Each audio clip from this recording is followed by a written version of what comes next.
200여 년 전 영국 옥스퍼드 대학의 종교학 시험이 시작되었습니다. 담당 교수님은 문제를 칠판에 적어 주셨습니다. 시험 문제는 다음과 같은 것이었습니다. 예수님이 물로 포도주를 만든 기적에 담긴 종교적이며 영적인 의미를 서술하시오. 그런 것이 바로 시험 문제였습니다. 강의실에는 답을 써가는 소리로 조용했습니다. 그런데 한 학생은 우두커니 앉아 있었습니다. 시험이 끝날 시간쯤 되어서 감독관이 그에게 가서 얘기합니다. 이제 시험 시간이 곧 끝날 건데 뭐라도 한 줄이라도 적어야 되지 않겠냐고. 그랬더니 그때서야 이 친구가 펜을 들고 한 줄을 적습니다. 그 한 줄이 이 내용입니다. 물이 자신의 주인을 만나자 얼굴이 붉어졌도다. 이 한 줄로 그는 최고의 점수를 받았습니다. 이 청년이 바로 영국의 낭만파 시인인 바이런입니다. 오늘 본문은 우리 예수님께서 가나 혼인집에서 물 가지고 포도주를 만드신 이적인데, 이것이 예수님께서 공생의 첫 번째 기적의 역사를 말씀하고 있습니다. 요즘 우리가 인생을 살면서 과학이 발달되어서 기적과 이적이라는 것은 없다고 생각되지만, 여전히 우리 인생 속에는 기적과 이적이 우리 인생 속에 필요한 존재들이 얼마나 많은지 모릅니다. 기적을 통해서 삶이 새로워지고 변화되고 달라지고, 그리고 깨끗하게 되는 일들을 갈망하는 사람들로 가득 차 있는 이 세상 속에 내 삶 속에 이 기적은 어떻게 일어날 수 있을까? 오늘 예수님께서 일으키신 이 기적과 이적을 통해서 우리 삶의 기적과 이적은 어떻게 일어나는지를 함께 찾아보기를 원합니다. 첫 번째 기적이라고 할 때 예수님의 기적은 우리의 믿음과 밀접한 관계가 있다는 것을 성경은 말씀하고 있습니다. 학자들은 이 결혼이 요한복음의 저자인 요한 자신의 결혼식이었다고 주장합니다. 그리고 예수님과 요한의 어머니가 자매가 아니어서 예수님과 제자들도 함께 이 결혼식에 초청을 받았다고 생각합니다. 예수님의 어머니 마리아가 예수님에게 잔치집에 포도주가 떨어졌다고 말할 때에 예수님의 대답이 조금 이상합니다. 4절 말씀 보니까 예수께서 이르시되 여자여 나와 무슨 상관이 있나이까? 내 때가 아직 이르지 아니하였나이다. 이 말씀을 유진 피터슨이 이렇게 번역했습니다. 어머니, 그것이 어머니와 내가 관여할 일입니까? 지금은 나의 때가 아닙니다. 재촉하지 마십시오. 이런 의미입니다. 여러분, 예수님께서 여기서 말씀하시는 것이 나와 상관할 일이 아니라고 그렇게 말씀하고 있습니다. 여러분, 그런데 예수님과 우리가 어떻게 상관이 되어집니까? 우리가 한번 생각해 보십시오. 나와 예수님과 어떻게 관계가 맺어집니까? 예수님과 나와 관계가 맺어지는 그 방법이 있다면 그것은 바로 그 예수님을 내가 나의 구세주와 주님으로 믿는 순간 예수님과 나와는 관계가 생기는 겁니다. 그래서 예수님의 일이 나의 일이 되고, 나의 일이 예수님의 일이 되고, 나의 고민이 예수님의 고민이 되면서 주님과 나의 관계가 형성되고, 우리는 예수님의 자녀가 되면서 예수님께서 우리의 삶 속에 개입하시고 역사하고 계신 것을 보게 됩니다. 물론 이 잔치의 이 기적은 예수님을 초청했기 때문에 가능한 일이기도 하지만은, 그러나 더 중요한 것은 예수님과의 관계가 형성되는 것, 바로 이 믿음을 통해서 하나님은 역사하는 것을 보게 됩니다. 여기에 누구의 믿음이 있느냐? 바로 어머니의 믿음을 볼 수가 있습니다. 이 어머니가 그 사인들에게 얘기를 합니다. 예수님이 하시는 말씀은 무엇이든지 순종하라고 얘기합니다. 이 마리아는 예수님이 어떤 분인 줄 알았습니다. 예수님께는 능히 이 모든 일을 가능하게 하실 분인 것을 알았습니다. 그 믿음이 바로 예수님으로 하여금 그 일에 개입하게 되는 것을 보게 됩니다.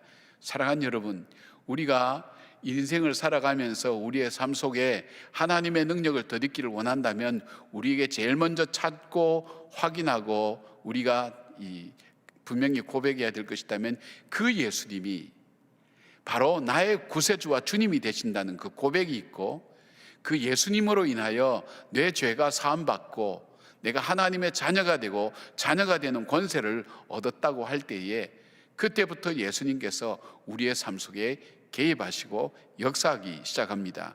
그리고 그 역사는 기적과 이적으로 그 문제를 풀어가는데 하나님께서 직접 관여하신다는 것을 보게 됩니다. 예수님께서는 이적을 행하실 때마다 내 믿음대로 되리라는 말씀을 종종 하십니다.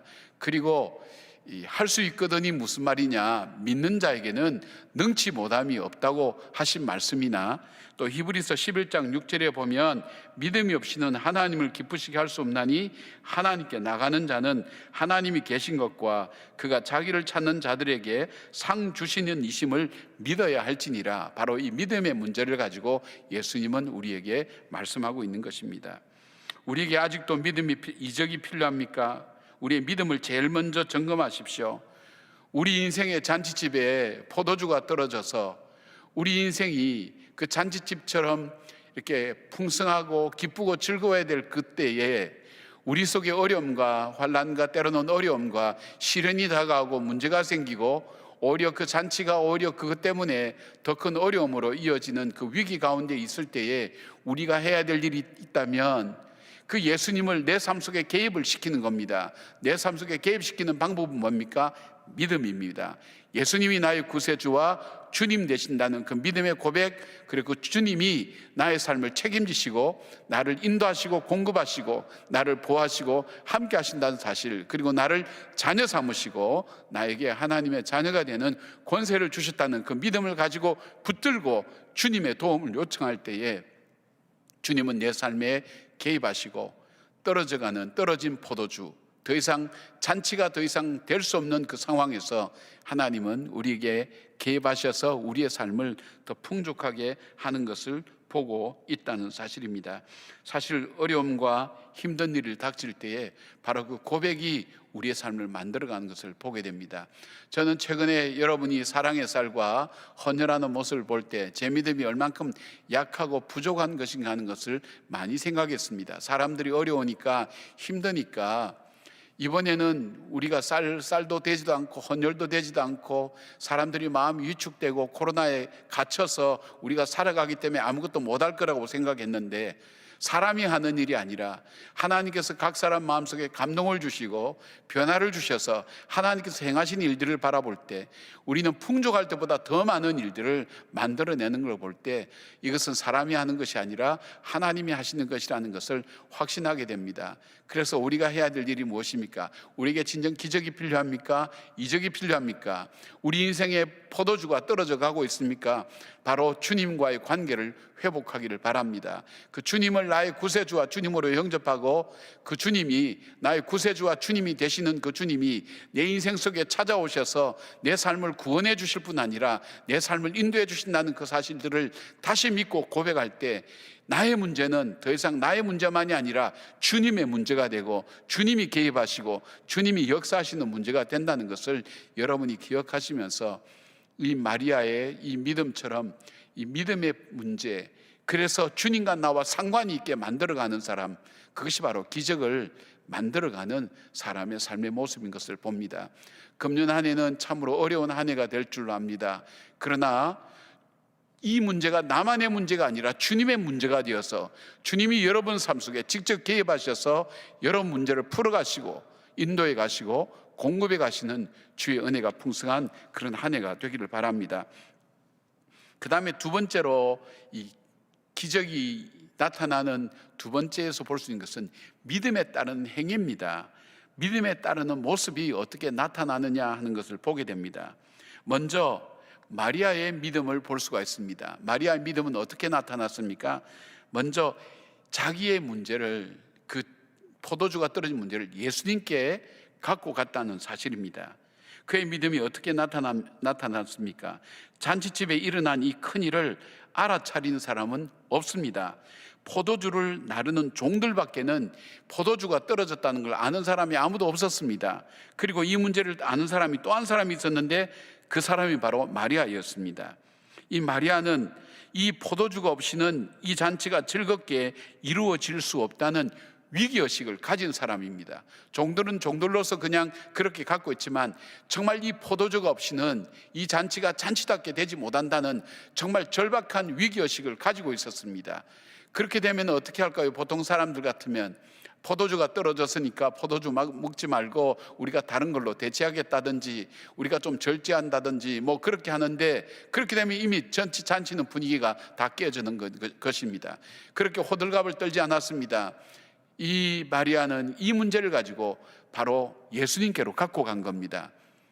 예수님께 갖고 간 이유가 뭡니까? 예수님은 능히 이 문제를 해결할 능력도 있으시고 해결할 마음도 갖고 계신다는 것, 바로 예수님께 아뢰는 것을 말합니다. 이것이 바로 믿음의 모습입니다.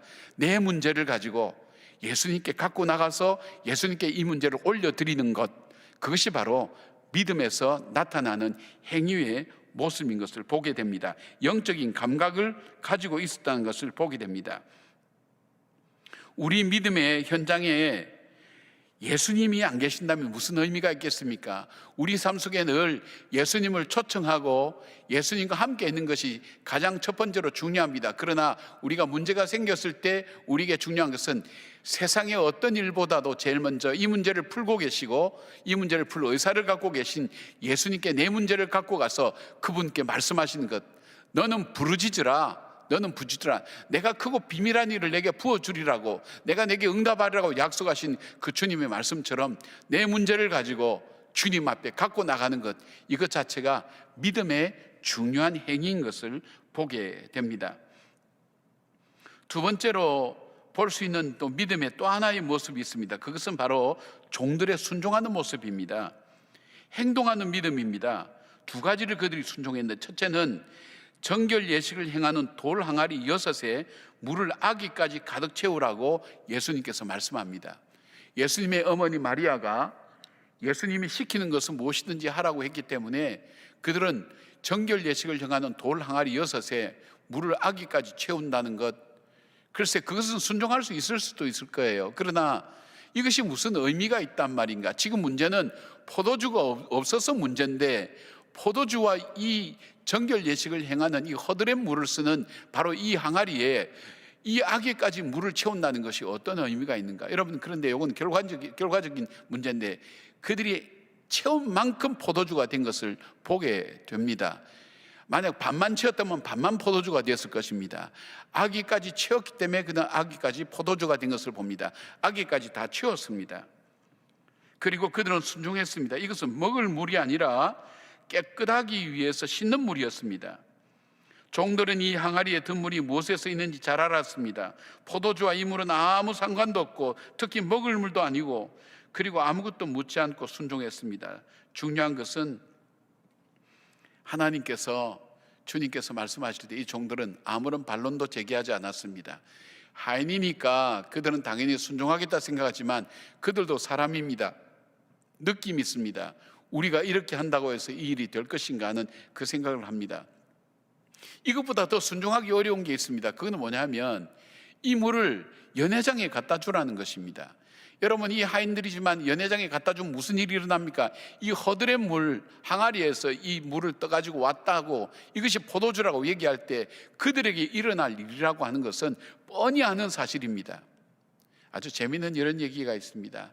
옛날에는 시골에서 이렇게 올라와서 남의 집 이렇게 얹혀 살면서 그 집 일을 도와주는 그런 가정부들이 적지 않았죠. 가정에 이렇게 일을 하는 분들이 적지 않았죠.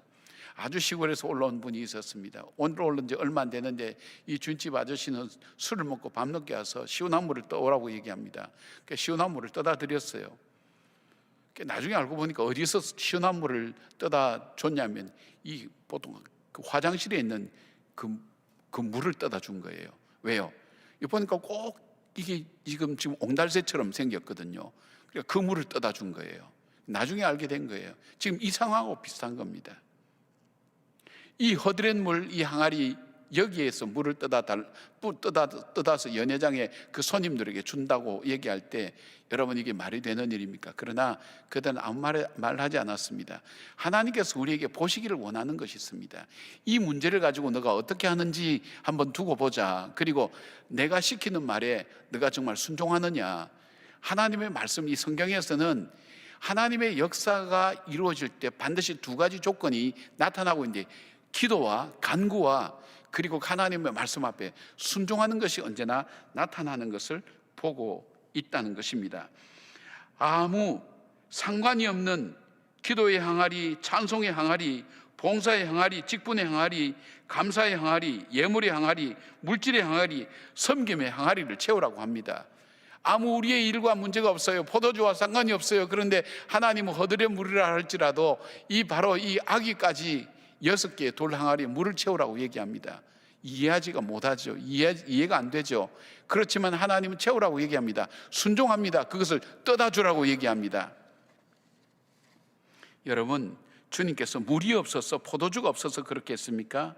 우리의 믿음을 보시는 겁니다. 우리가 순종하는 그 믿음이 얼만큼 큰지를 보시는 것입니다. 우리의 중심을 보는 것입니다. 사랑하는 여러분, 그랬더니 물이 변하여 포도주가 된 것입니다. 그냥 포도주가 아닙니다. 사람들이 놀랄 만한 놀라운 포도주가 변하게 된 것을 보는 것입니다. 여러분, 이 잔치집에서 가장 감격과 기쁨을 누린 사람이 누구라고 생각하십니까? 신랑 신부입니까? 술을 마신 사람입니까? 아닙니다.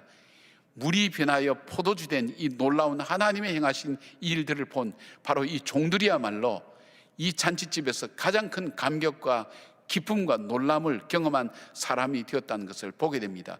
어떤 사람에게 역사가 일어납니까? 마리아와 이 종들, 하나님께서 행하신 이 일들을 볼 수 있는 사람이 어떤 사람이었습니까? 믿음의 눈을 가지고, 믿음의 삶을 가지고 순종하는 그 사람에게 하나님의 이적과 기적은 보여지고 볼 수 있다는 것을 봅니다. 사랑하는 여러분, 기적이 필요한 세상에 우리 인생은 살고 있습니다. 우리에게 정말 하나님이 개입하지 아니하시면 해결될 수 없는 문제를 우리는 많이 안고 살아갑니다. 그 문제를 가지고 어떻게 살아갑니까? 우리의 방법대로 살아갑니까? 우리 문제대로 살아갑니까? 우리의 생각대로 살아갑니까? 주님께서 말씀합니다. 우리에게 보기를 원하신 것이 믿음입니다. 믿음의 역사는 기적을 일으킵니다. 믿음의 역사를 통해서 하나님께서 이루시려고 하는 일들을 하나님께서 행하시는 겁니다. 나의 일이 아니라 나와 관계가 있을 때 이 일은 바로 하나님의 일이 되는 것입니다. 그 하나님이 역사하시는 것입니다. 그 하나님 보시기를 원하는 것이 믿음이고, 믿음에 따르는 순종과 기도의 모습을 보기를 원합니다. 여러분, 어렵고 힘들고 또 안타까운 일들이 있을 때에도 여러분의 믿음이 삶으로 나타나기를 원합니다. 여러분의 믿음이 삶으로 나타나는, 신앙 고백이 나타나는 것이 무엇입니까? 내 문제를 가지고 주님 앞에 나가는 겁니다. 주님께 아뢰는 겁니다. 주님께 말씀하는 겁니다. 사람에게 얘기하는 것이 아닙니다. 주님께 아뢰는 것입니다. 그리고 주님께서 말씀하실 때에 내 이성으로, 내 경험으로, 내 지식으로, 환경으로, 판단으로 생각하지 마시고 오직 말씀에 의지하여 그물을 내릴 때에 하나님께서 역사하신 것처럼 말씀에 따라서 순종해 나갈 때 주께서 열어가시는 겁니다. 여러분, 우리 인생은 내가 열어가는 것 아닙니다. 내 삶을 내가 열어가는 것 아닙니다. 내 인생의 생사호흡이 나에게 달려있지 않습니다. 생사호흡이 하나님께 달려있습니다. 주님께서 열어가시는 겁니다. 주님께서 열면 여는 겁니다. 주님께서 닫으면 닫는 겁니다. 주께 달려있다는 이 믿음과 확신을 가지고 주님 말씀 앞에 나갈 때 우리 인생은 분명히 달라지는 것입니다. 또 하나, 이 기적의 중요한 세 번째 중요한 것은 기적보다도 기적 이후에 삶이 참 중요하다는 것을 봅니다. 11절에 보니까 예수께서 이 첫 표적을 갈릴리 가나에서 행하여 그의 영광을 나타내심에 제자들이 그를 믿으니라, 그래 되어 있습니다. 여러분, 여기에 기적이라 하지 않고 표적이라 그랬죠. 표적과 기적은 다를 수 있죠. 기적은 사건을 얘기하지만 표적이라고 하는 것은 그 기적이 목적이 있다는 것입니다. 뭔가 방향이 있다는 것입니다.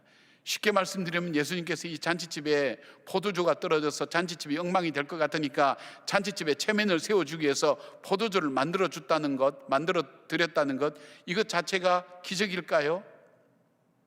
아니면 주님께서 효성이 지극에서 할 수 없는 상황 가운데 어머니 말씀을 들어서 그 어머니 말씀에 순종해서 이 잔치집에 포도주가 떨어졌을 때 이 포도주를 만들어 주셨다는 이 내용을 전하기 위해서 이 기적이 일어납니까? 그렇지 않습니다. 오늘 이 말씀은 제자들이 그를 믿었다 그랬어요. 이 제자들을, 예수님의 제자들 있지 않습니까? 4명 정도밖에는 아직 모집 못했지만은 이 4명이 예수님께 부름받은 지 사흘 만에 이 잔치집에 참여했습니다. 예수님에 대해서 확신이 없었습니다. 예수님이 어떤 분인지도 몰랐습니다. 그러나 예수님이 행하시는 것을 보았습니다. 예수님의 말씀에 순종하는 것이 어떤 역사가 일어나는 걸 보았습니다. 이걸 통해서 그들에게 얻어진 것이 무엇입니까? 믿음입니다. 믿음. 저분은 정말 메시아구나. 저분은 정말 이 모든 것을 행하실 수 있는 분이구나. 저분과 함께 할 때 모든 것이 유익하고 복되게 되는구나 하는 그 믿음이 바로 주님께서 이 이적과 기적을 베푸셨던 표적의 이유인 것을 보게 됩니다. 이스라엘 백성들처럼 많은 기적을 보고 체험한 그런 경험의 민족이 어디 있습니까? 그러나 그들은 이 많은 것을 보고도 믿지 아니했습니다.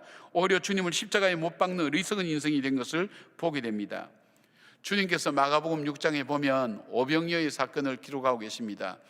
아무것도 없는 그 광야 속에 장정만 5천 명이 있는 바로 그 속에 음식 남은 것은 물고기 2마리와 보리떡 5개 어린아이가 먹는 것밖에 없었습니다. 불가능한 일입니다. 그들이 예수님께서 너희들이 먹을 것을 가지고 오라 그럴 때도 물고기 2마리와 보리떡 5개 갖다 주면서 이것밖에 없습니다. 이것 가지고 어떻게 이 많은 사람 먹이겠습니까? 그렇게 했던 그 제자들. 그러나 예수님께서 위로 축사하시고 그들을 나눠주라 그럴 때에 그들 속에 이 모아둔 음식을 나눠주고 12광줄이나 남았습니다. 얼마나 놀랄만한 일입니까? 예수님의 기적 중에 아마 제자들에게 가장 인상 깊었던 기적이 아니겠는가, 저는 그렇게 생각합니다.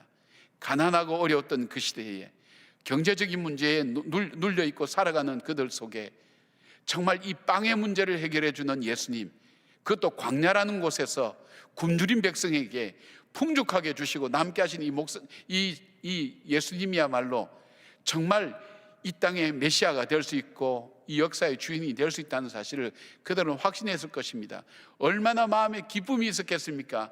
그래서 예수님이 말씀하십니다. 그 일 후에 저 건너편으로 가자, 그렇게 하고 예수님은 기도하러 가시고 제자들은 배를 타고 저 건너편으로 가는 중에 예수님의 말씀에 순종했는데 풍랑이 일어난 겁니다. 이 풍랑이 얼마나 무서운지 뱃사람으로 구성된 이 제자들이 두려워서 떱니다. 무서워서 떱니다.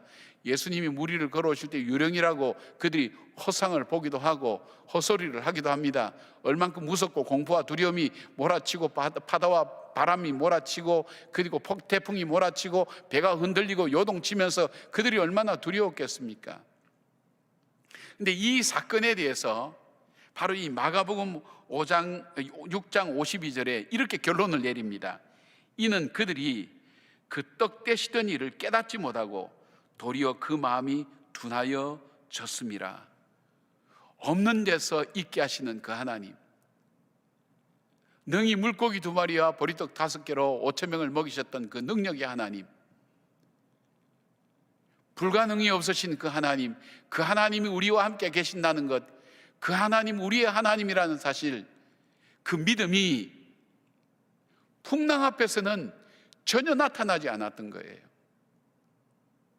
사랑하는 여러분, 저와 여러분의 삶이 하나님의 이적과 기적 없이 여기까지 어떻게 살아오셨겠습니까? 나 같은 죄인이 어떻게 예수를 믿습니까? 기적 중에 기적 아닙니까? 그리고 살아온 지난 날들 한번 돌아보십시오. 하나님께서 정말 이적과 기적처럼 이거는 있을 수 없는 일이야, 내 삶 속에 일어날 수 없는 일이야, 이거는 불가능한 일이야, 어떻게 이런 일이 나에게 일어났지, 그런 일들이 우리의 삶 속에 얼마나 많습니까? 그러나 우리는 그렇게 행하셨던 그 예수님의 이적과 기적의 역사의 삶을, 나에게 이것을 통해서 주셨던 그 믿음의 역사를 나에게 일어나는 문제 앞에서는 이게 적용이 안 된다는 겁니다. 그 주님은 여전히 이 문제 앞에서도 여전히 나의 주님 되시고 이 문제를 풀어가시는 하나님이라는 그 확신과 믿음이 없다는 것입니다. 여러분, 주님께서 이적과 기적을 베풀어 주셔도 깨닫지 못하고 주님께서 행하신 것인지 알지 못하고 또 문제가 생기면 또 염려하고 또 문제가 생기면 또 염려하고 또 걱정하고 더 두려워하고 더 무서워하고, 그것이 아니라 바로 오늘 마리아와 이 종들이 보여주었던 것처럼 그 문제가 생길 때마다 이 문제의 주인이신 주님께로 내 문제를 가지고 가고, 그리고 주님이 말씀하신 대로 순종하면서 이 문제를 풀어가는 믿음의 역사와 믿음의 놀라운 은혜를 체험하지 못한다는 겁니다. 주님께서 오늘 우리에게 원하시는 게 뭘까요?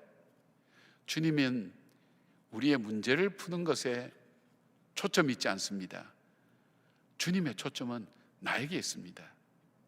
내가 주님을 얼마나 가까이 섬기고 얼마나 사랑하고 주님을 믿느냐에 달려 있습니다.